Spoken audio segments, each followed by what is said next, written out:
I raised my stepdaughter for 15 years, but when she got pregnant, she told me I wasn't her real mom. So I stopped funding her entire life. I met David when I was 32. He was 35 back then, and his daughter, Emma, was just 9 years old. Emma's biological mom had walked out when she was only 4. According to David, she had struggled for years with substance abuse and mental health problems that made it impossible for her to properly care for a child. Because of that, David had full custody, and Emma barely saw her birth mom, maybe once or twice a year, always under supervision. Most of those visits didn't even happen because her mother wouldn't show up, leaving Emma disappointed time and again. When David and I first started seeing each other, I made sure not to force myself into Emma's world. I knew how tough it could be for a kid to accept someone new in their parents' life, especially someone they didn't choose. I had never been married before and didn't have any children of my own, but being a mother was always something I'd longed for. From the moment I met them, I felt a strong pull toward both David and Emma. At first, Emma was reserved and shy, but there was something in her eyes, this sharp, curious spark, and I could tell she was craving stability and affection that had been missing from her life for too long. David and I took our time. For the first 6 months, I slowly started spending more time at their house, easing into the routine without rushing anything. I began helping with her homework, packing her school lunches, giving her rides to soccer practice and lessons. Over time, she started to warm up to me. Little by little, I became part of her daily life, and she let me in. By the time Emma was 11, David and I got married. And not long before that, something happened that completely overwhelmed me. Emma started calling me Mom. I never asked her to. She just started doing it on her own. That moment made me feel like I had found where I truly belonged. I loved that girl like she was my own flesh and blood, and I made it my mission to give her all the love and structure she'd missed during those early years. I showed up for everything: school events, parent-teacher meetings, science fairs, book reports. I taught her how to cook, how to do laundry, how to handle her money. I was the one there when she scraped her knees, when her heart got broken, when teenage emotions got the best of her. David, being an engineer, worked long hours and traveled a lot for work. That meant the bulk of the parenting fell to me, and honestly, I embraced it. Even when it wore me out, I loved every second of it. As the years passed, Emma and I grew incredibly close. She opened up to me about everything: friendships, boy drama, worries about her future. I was there through her first real heartbreak at 15, backed her up when she decided to quit piano and pour her energy into soccer, and spent what felt like forever helping her navigate college applications and hunt down scholarships during senior year. When she got that acceptance letter to the state university with a partial academic scholarship, I cried. I was overwhelmed with pride, and in that moment, all the effort, all the love I'd given her over the years, it all felt so worth it. Emma went on to study business in college. She did well, though there were times she struggled with anxiety and self-doubt. I always believed those things traced back to the rocky start she had with her biological mother. I made sure she had access to counseling services on campus and kept in close contact with her, checking in regularly to make sure she wasn't getting buried under the pressure of classes or social stress.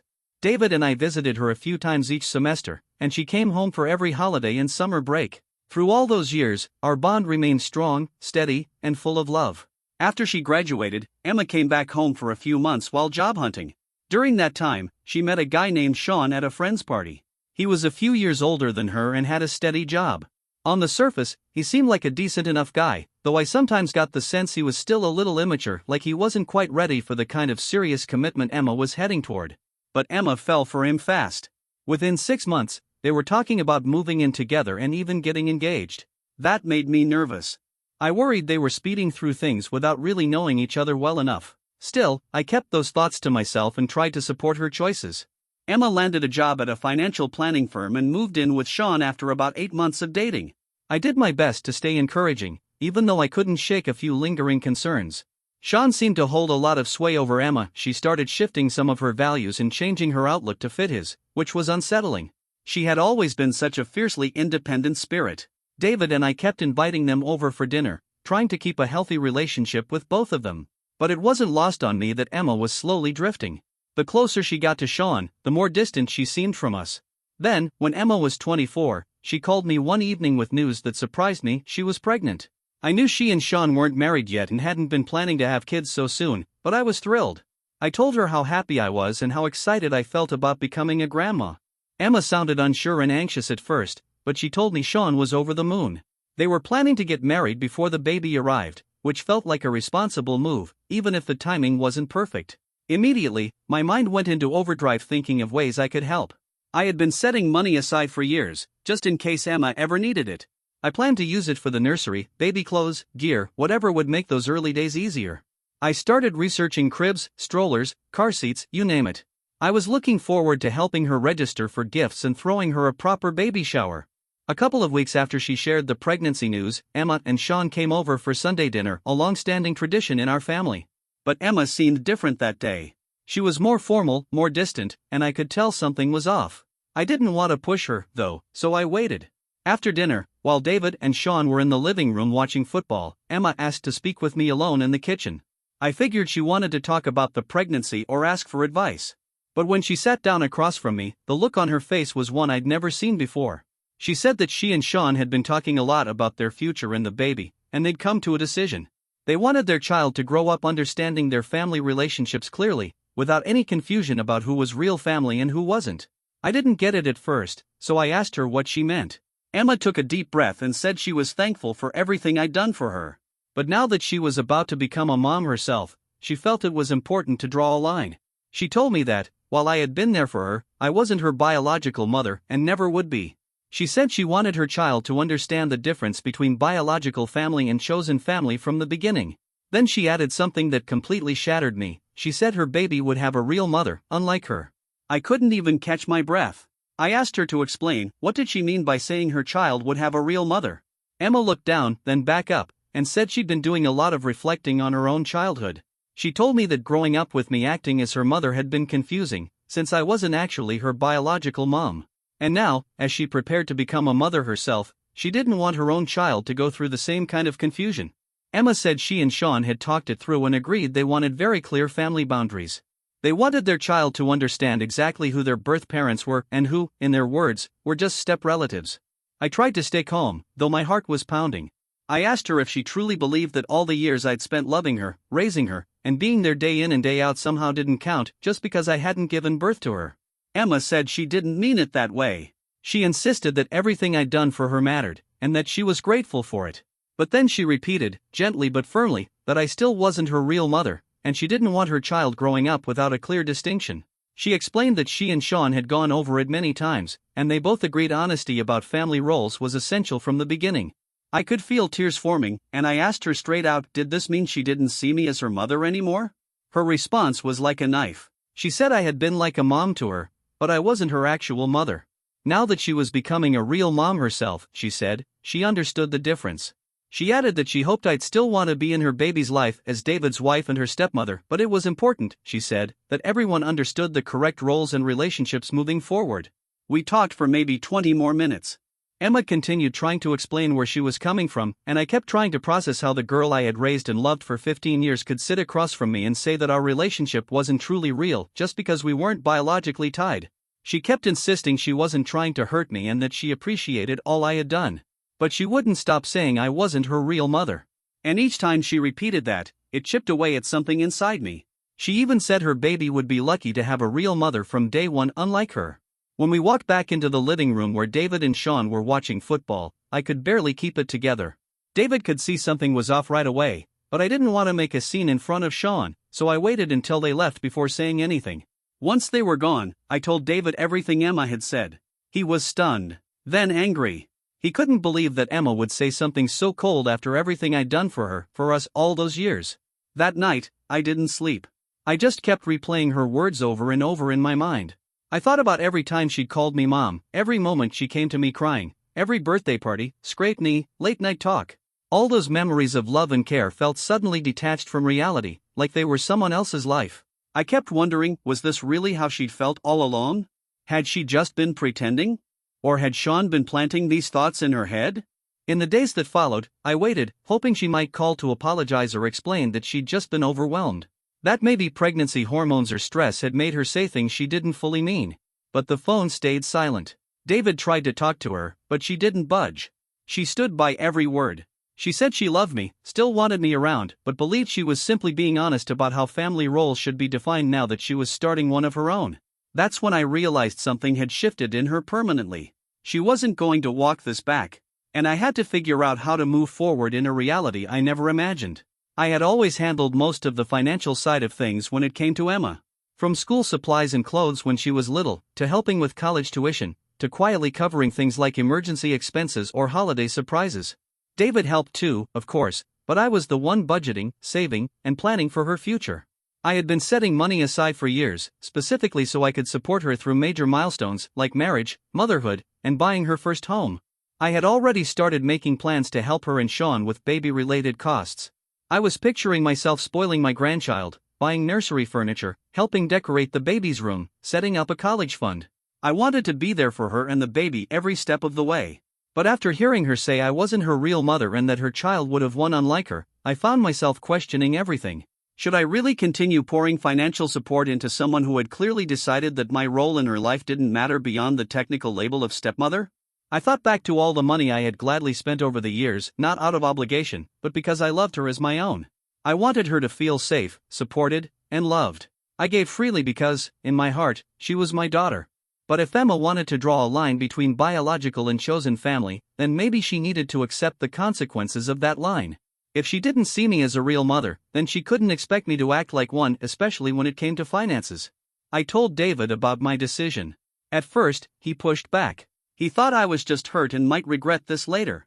He pointed out that Emma was still young, that she might not fully understand what she was saying, and that once the baby arrived, maybe she'd realize how much she needed support, especially from someone who had already raised a child. But I told him it wasn't about revenge. I wasn't trying to punish Emma. This was about respecting the boundaries she herself had drawn. I had spent 15 years loving her, investing in her future, being the kind of parent I always hoped to be. But if she didn't see our relationship that way anymore, then I needed to adjust my expectations. I said I'd continue to be respectful and kind. I'd treat Emma the way I treat any young woman married into the family. But I couldn't keep pretending to be her mother when she made it clear she didn't want me to fill that role. Eventually, David understood. He was still holding out hope that Emma would realize what she'd done, apologize, and try to fix things. And I told him I hoped so too. Truly. But until that day came, I had to step back and protect myself from more heartache. I called the bank and canceled the automatic transfers I'd been making into the savings account I had set aside for Emma's future. I also backed out of the baby purchases I had been planning: no nursery furniture, no stroller, no baby shower gifts. I didn't make a big announcement about the changes I'd decided on, and I certainly didn't turn it into some dramatic statement. I just quietly stopped doing the things I used to do: no more financial help, no more stepping in to cover extra costs or purchases like I always had before. The first time Emma seemed to notice something was different was about 2 weeks later. She called and asked if I could help her and Sean with the deposit for a bigger apartment they wanted to move into before the baby arrived. I told her I wasn't in a position to help with that. When she asked why, I explained it calmly, that since she had made it clear I wasn't her real mother, I had chosen to limit my involvement to whatever would be appropriate for someone in the role of a stepmother. Emma sounded caught off guard and upset. She said she hadn't expected me to respond this way just because of our earlier conversation about defining family boundaries. She said she thought I would understand that distinguishing between biological and step relationships didn't mean she loved me any less or wanted to push me away. I told her I did understand what she'd said, and I was simply responding accordingly. If I wasn't her mother, then it didn't make sense for me to continue taking on the responsibilities of one, especially the financial ones. She asked if I was trying to punish her for being honest, and I told her no, this wasn't about punishment. It was about realigning my behavior with the way she had defined our relationship. If she wanted me to be her stepmother, then I would be there as a stepmother. But I couldn't keep pretending to be a mother if that wasn't what she wanted from me. Things got tense at that point. Emma said I was being petty and vindictive, and that really stung, especially because I had tried so hard to explain myself rationally and kindly. I told her again that I wasn't trying to hurt her. I still wanted her to have a good life and hoped things would go well for her. But I also had to protect myself from the emotional whiplash that came with acting like a mother when she'd so clearly told me I wasn't one. She hung up before we resolved anything. Over the next few weeks, she made several attempts to get David to talk me into changing my mind and helping her financially. David explained where I stood and why, but he also encouraged her to try to make amends and rebuild the relationship. Emma refused. She said she hadn't done anything wrong, she had just been honest about how she viewed our roles. As her pregnancy went on, she reached out to me a few more times for help with different expenses related to preparing for the baby, things like baby furniture, clothes, supplies. Each time, I gently but firmly told her no. I reminded her that I was only stepping in to the extent that would make sense for a stepmother, not a mother. Every time I said it, she seemed more frustrated. She started complaining to David that I was being heartless and cruel, especially when she needed help the most. David was stuck in the middle, and it weighed on him. He tried to play peacemaker, offering different compromises that might work for both sides. But Emma wouldn't acknowledge how hurtful her comments had been, and I couldn't continue giving financial support to someone who had outright dismissed our parent-child relationship. Eventually, David stopped trying to mediate. He told Emma that if she wanted things to change, she'd have to talk to me directly and work it out. During all of this, Emma's biological mother stayed mostly out of the picture, which wasn't unusual. That had always been her pattern. Over the years, Emma had tried several times to reconnect with her, especially in her teens and early 20s. But those efforts usually ended the same way, her mother breaking promises or showing up drunk and ruining the moment. Still, I had always supported Emma's desire to have that connection, even when it meant helping her through the emotional aftermath. Then, about 2 months before the baby was due, her biological mother reached out again and said she wanted to be involved. That seemed to reaffirm something in Emma, this belief that blood ties were inherently more meaningful than any relationship that had been built through time, care, and love. Emma started going on about how thrilled she was that her baby would have a real grandmother through her birth mom and how this proved she'd made the right call in setting clear lines between biological and stepfamily members. I stayed quiet. Deep down, I knew exactly how this would play out. I'd seen it before. Emma's biological mother was inconsistent, unpredictable, and sometimes downright dangerous. I knew that giving her access to Emma's child would likely end in the same kind of heartache Emma had experienced growing up. But at that point, I no longer saw myself as someone with the right to warn or advise. That wasn't my place anymore. In early spring, Emma gave birth to a healthy baby boy. David and I went to the hospital to meet him. Emma looked happy, tired, but proud, and she didn't hesitate to let us hold the baby. She seemed glad we were there. But even in that moment, the tension was still there beneath the surface. She made a few comments about how wonderful it was that her son would have a real grandmother now, thanks to her birth mom. I smiled, congratulated her, and Sean held the baby in my arms for a little while, but I didn't stay long. The emotional weight of the situation was too heavy, and I knew I needed to keep some distance for my own sake. In the following months, Emma's biological mom did start showing up more, but just as I had predicted, it was rocky and unreliable. She'd say she was coming to babysit and then cancel last minute. Sometimes she'd show up after drinking. Other times, she'd give parenting advice that was flat out outdated or even unsafe. Emma started getting frustrated. It was clear things weren't going the way she'd imagined, but she was reluctant to admit that the relationship wasn't working. Maybe because doing so would force her to confront the painful truth about who had actually been there for her all along. Meanwhile, she was also struggling financially with the new baby. Parenthood isn't cheap, and even with Sean working, the bills added up fast. She reached out to me again several times, asking for help with diapers, formula, doctor bills. And every time, I gave the same answer, kind, but consistent. I was no longer in the role of mom, and my involvement would reflect the role she assigned to me. David did what he could. He started helping her out of his own pocket here and there. But he couldn't cover everything, not the way I used to. He was stuck between wanting to support his daughter and feeling loyal to me. It was painful for him, and I could see that. But we both knew that something in our family had fundamentally changed. Eventually, Emma began to realize something she hadn't fully understood before, just how much I'd been contributing financially all those years. I think, for a long time, she'd taken that support for granted without really seeing the full picture. But that changed after one particularly terrifying incident. One evening, she and Sean went out for dinner and left the baby with her biological mother. But instead of watching him, her mother left the apartment to go buy cigarettes, leaving the baby completely alone. A neighbor heard him crying for a long time and called the police.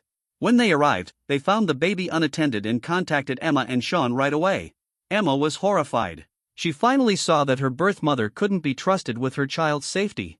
But she was also deeply embarrassed and scared that the situation could affect her custody rights. The next day, she called me, crying, shaken, and clearly overwhelmed. She asked if I would help her find reliable childcare so she could return to work without constantly worrying about her baby. That phone call felt different. Emma admitted that her biological mother had proven to be just as unreliable as she'd always been. And then she said something I never expected to hear. She told me she was beginning to understand why I had meant so much to her life for so long. I listened. I sympathized with how stressful the situation must have been. But I also reminded her of the boundaries she had put in place, and how I was doing my best to respect those lines. Emma asked if we could talk about rebuilding our relationship and figuring out a way to move forward that worked for both of us. I told her I was open to that. But I was also honest. The conversation had to include an acknowledgement that her earlier comments about real mothers had hurt me deeply and a sincere apology for dismissing the 15 years I'd spent loving and raising her. There was a long silence on the other end of the line. Then Emma said she needed time to think about it. Weeks passed with no word. I assumed she had decided not to go any further, that maybe she couldn't bring herself to apologize or admit she'd been wrong. David continued to visit her and the baby regularly, keeping me updated and respecting my choice not to get re-involved until Emma was ready to face what had happened between us. Then one evening, completely out of the blue, Emma showed up at our front door. She was holding her baby and looked completely worn out, like the weight of motherhood and everything else had finally caught up to her. She asked to speak with me privately, and David quietly excused himself to the kitchen so we could talk alone in the living room. Emma sat down, took a deep breath, and told me she'd been reflecting on everything: our conversation, her pregnancy, all the events that had unfolded since. She said she now understood how wrong it had been to minimize our relationship. Becoming a mother herself had given her a whole new perspective. She'd realized just how much love, patience, and sacrifice it took to raise a child, and it hit her that biology alone didn't make someone a real parent. She said her biological mother had given birth to her, but I was the one who had raised her. I'd been there for every milestone, every heartache, every achievement. And then, with tears in her eyes, she apologized. She told me she was sorry for pushing me away, for devaluing what we had, and that she hoped, truly hoped, I'd consider being her mother again. I told her how much I appreciated her apology and that it meant a lot to hear her finally acknowledge how hurtful her words had been. But I also told her we couldn't just pick up where we left off. Rebuilding trust takes time. I explained that I'd been deeply hurt by her rejection of our bond and that while I was encouraged by her words, I needed to see through her actions that this change was real and lasting. Emma asked what she could do, how she could show me that she truly meant it. I told her that words were a start, but consistency mattered more. I needed her to treat me with the same respect and care she'd give anyone she truly saw as a mother. And to her credit, over the next several months, Emma followed through. She started including me in her life again, asking for parenting advice, inviting me to spend time with the baby, and slowly letting me back into their world. She stopped talking about biological versus step relationships entirely. She simply began calling me her son's grandmother, without qualifiers, without hesitation. I didn't rush into financial support again. I started small, helping with baby essentials here and there, but I made sure it was based on trust and sincerity, not pressure or obligation. I wanted to know for sure that her change of heart wasn't just about money or convenience. It took nearly a year, but we managed to rebuild something that felt solid and healthy. Emma never again made those painful comparisons between real and not real family. She treated me like the mother I'd always been to her, with love, with respect, and with gratitude. Eventually, I felt comfortable resuming a more active role, not just financially, but emotionally. I became a true part of my grandson's life, and this time, it felt like I was there because she genuinely wanted me to be.